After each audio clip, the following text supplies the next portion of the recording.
Je suis vraiment spécialisé sur les épaves de Seconde Guerre en Normandie, en France, et sinon sur la plongée sous glace au Canada. Le lac Saint-Charles, c'est quand même notre eau potable pour un bon 300-400 000 personnes de la ville.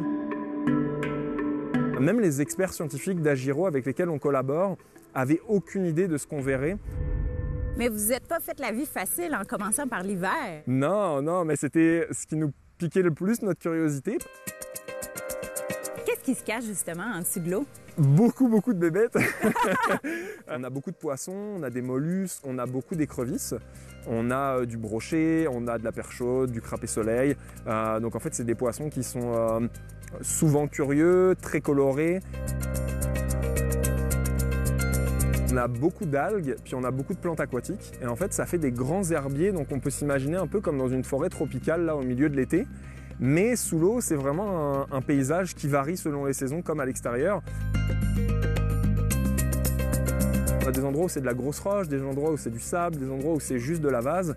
Donc ça permet de créer des paysages très différents, avec des espèces très différentes d'un endroit à l'autre. Puis on a quand même un petit peu de profondeur, on est capable d'aller jusqu'à quasiment 15-18 mètres dans le plus creux du lac. Donc c'est sûr que là, on n'a plus du tout la même chose, parce que c'est des endroits où il fait nuit toute l'année, le soleil n'arrive pas jusqu'à cette profondeur-là. Les plantes aquatiques sont beaucoup moins fanées que ce qu'on s'était imaginé. Contrairement à l'extérieur où en plein hiver, on ne verra pas de petites fleurs sur le bord de l'eau. Et ben en fait, on en voyait sous l'eau. On avait des plantes qui étaient encore très vives avec des magnifiques couleurs rouges, violettes. C'était assez surprenant. On ne s'attendait pas du tout à ça.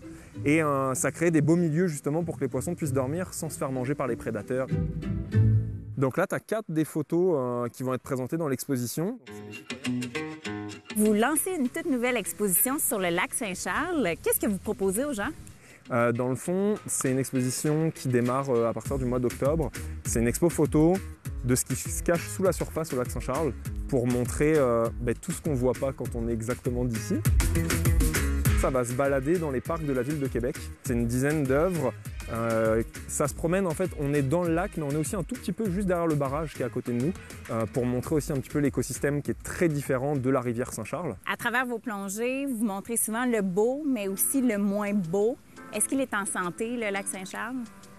Alors, je pourrais pas vous dire que le lac Saint-Charles, tout va bien, qu'il n'y a aucun enjeu, etc. Le milieu a l'air vraiment, on va dire, stable, là, un bel écosystème où chaque espèce a un intérêt écologique. Donc ça, c'est super rassurant. On a quand même découvert beaucoup de pollution.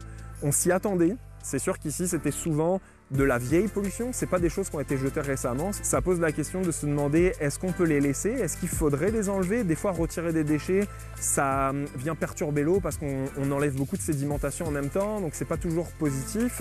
Maintenant qu'on sait qu'il y a ça, puis qu'on voit la quantité que ça représente, ce serait bien d'avoir un plan de match, puis de savoir si ça a un impact, parce que ce serait une bonne poursuite, on va dire, de recherche à faire. On va inviter les gens, bien sûr, à suivre votre exposition à partir d'octobre dans tous les parcs de Québec. Merci beaucoup.